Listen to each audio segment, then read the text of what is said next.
everybody. This is Racquel Palmese with a recorded version of my weekly wisdom transmission.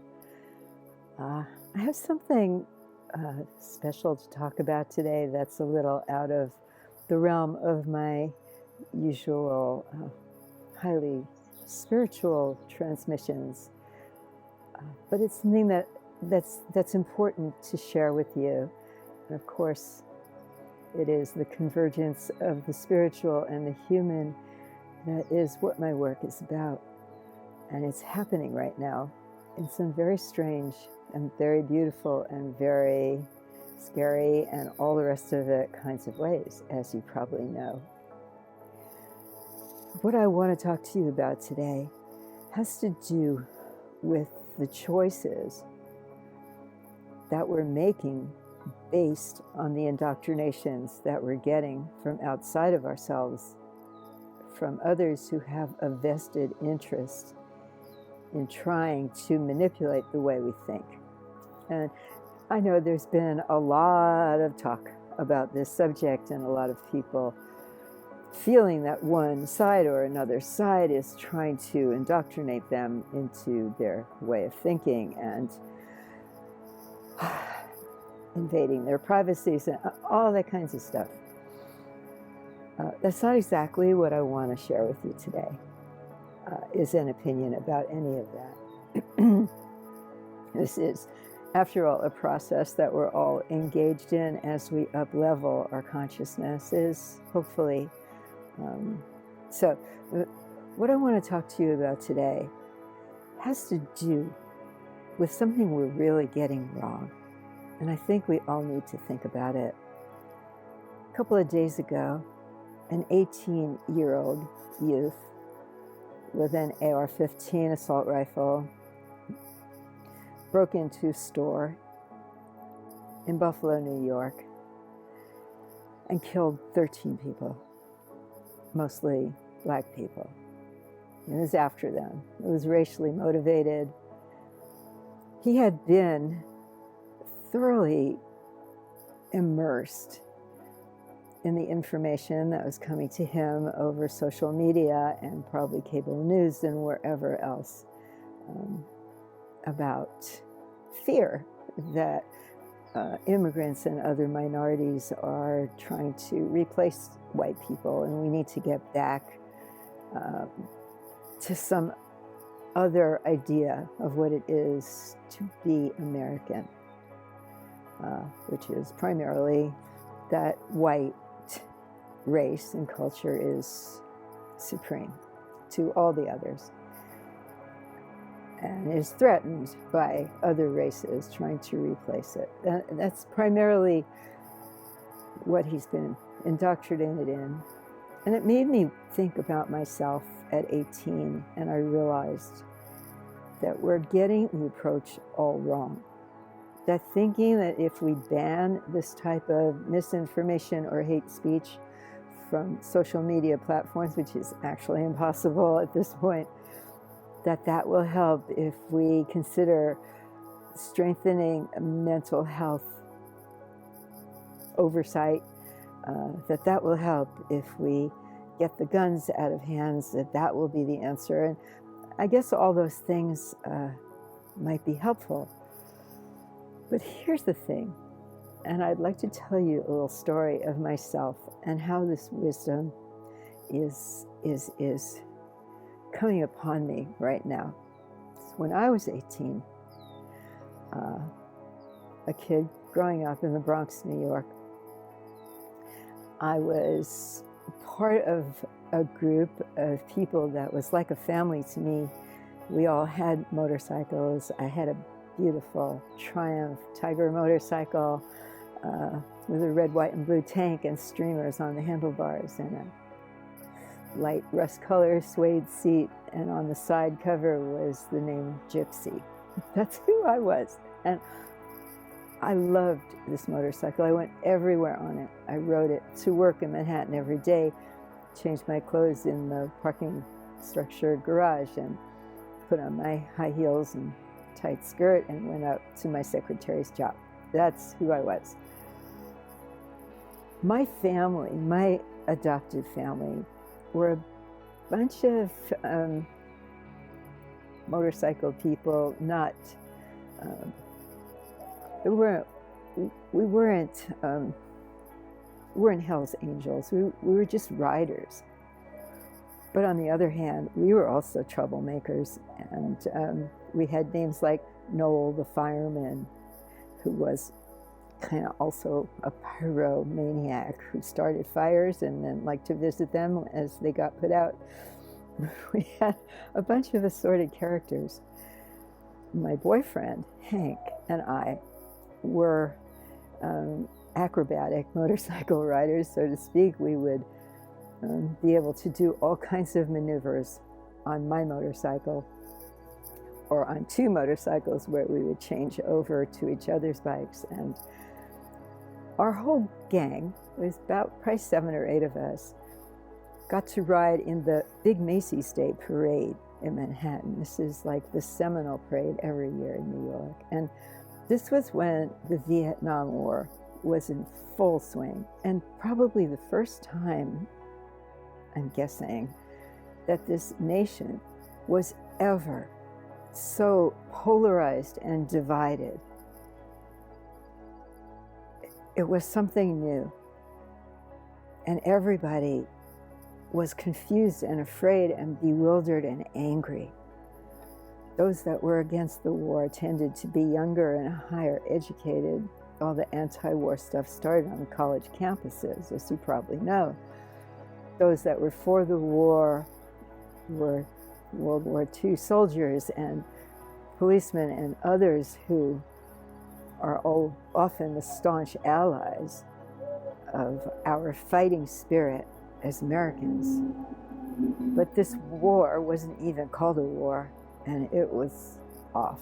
And a lot of young Americans were being killed. There was a draft. Most of my friends who couldn't get the college or marriage deferment were hauled away to the front lines of Vietnam and other places in Southeast Asia. So my group, we were staunchly pro-American. And I remember riding in the Macy's Day Parade. We had American flags streaming off our motorcycles. My boyfriend and I were proud to be part. We were wedged in between an Army marching band and something from the Navy, I don't remember.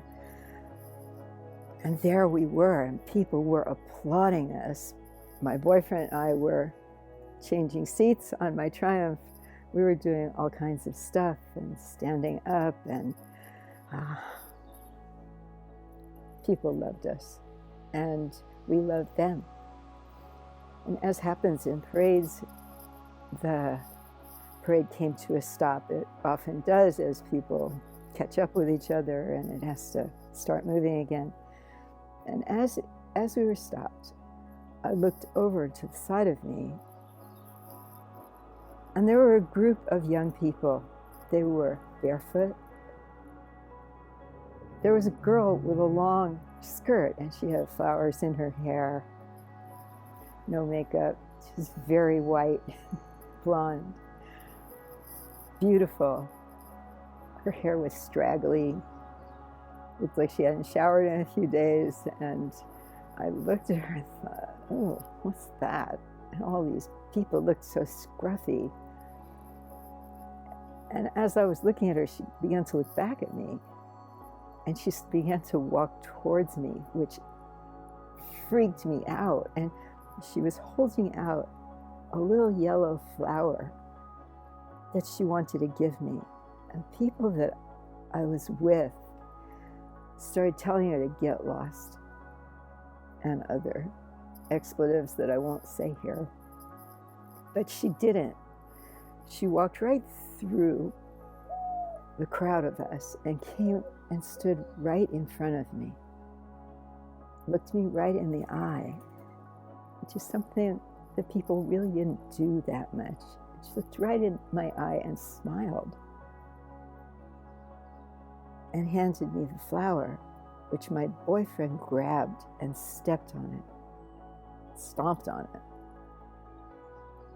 I was bewildered, suddenly caught between two frames of reference, one of which I had no understanding of, and the other, which was my family, my protectors, my people, my tribe.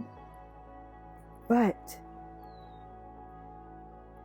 as she backed away, to much consternation from the people I was with, and also a lot of other people making a lot of dangerous moves towards this small group. I don't even think the word hippie was invented yet. This would have been 60s, mid-60s, later.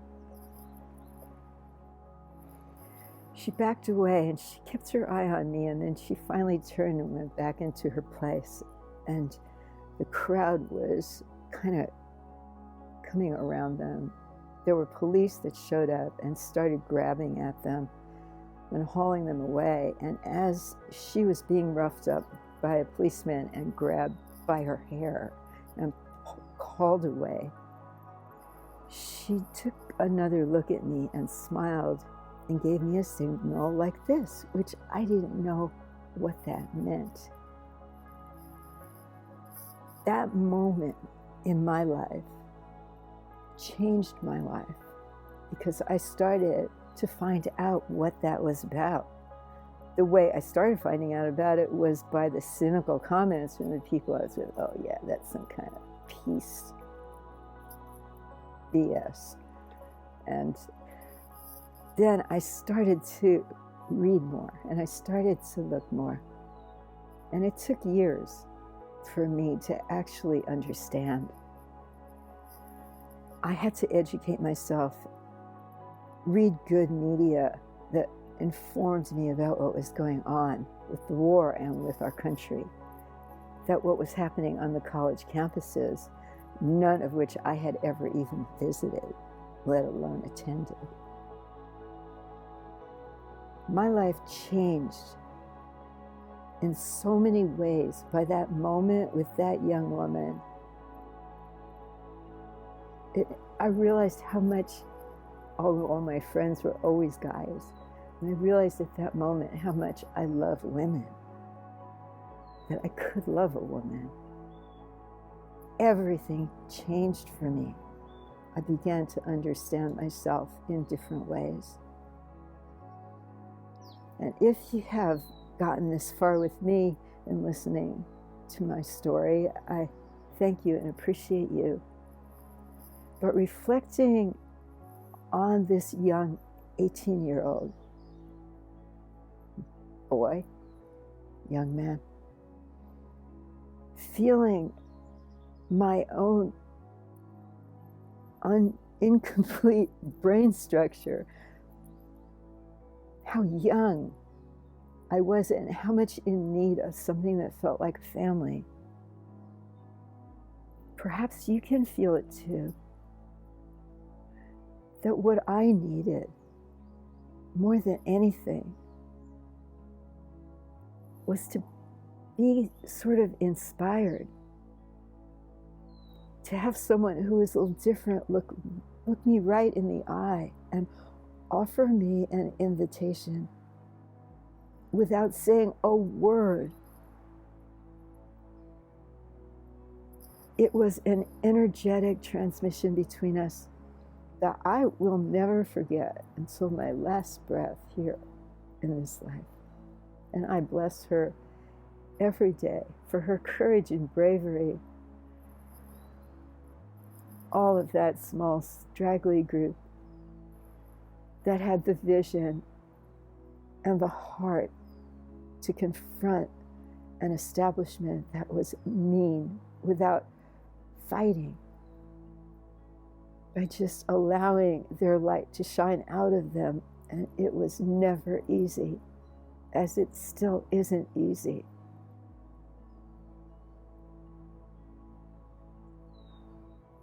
To be in a peaceful sort of protest where your beingness is enough to shift at least one person in that whole parade of thousands, which was me. And there might have been many more, because it was on TV too. And that moment with me was on TV too, without a comment.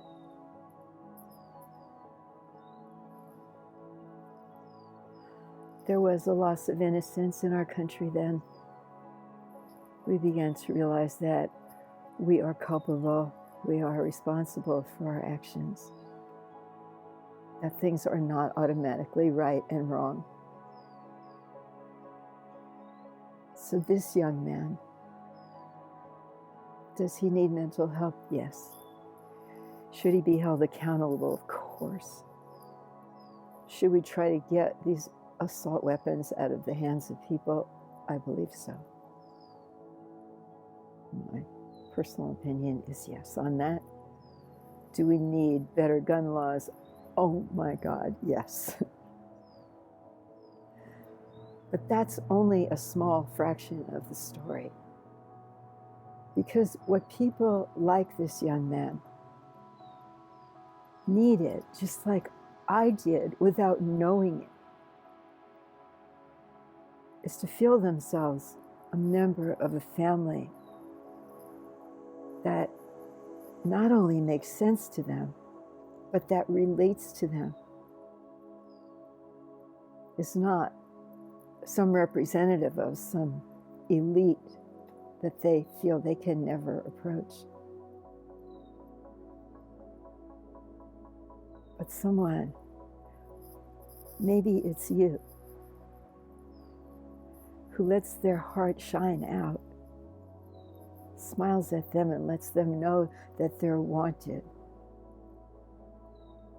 Maybe listens to their story without identifying them as their story. Just like I wasn't identified as my story by this amazing young woman. So if we are to actually deal with the racial disparities and economic injustices, racial injustices in our country and around the world, please remember my little story, and perhaps you have one of your own. Where that led me is on a journey of growing self-awareness and desire to be that light in the world in my own version of who she was to me. And here I am in front of you all, testifying to the goodness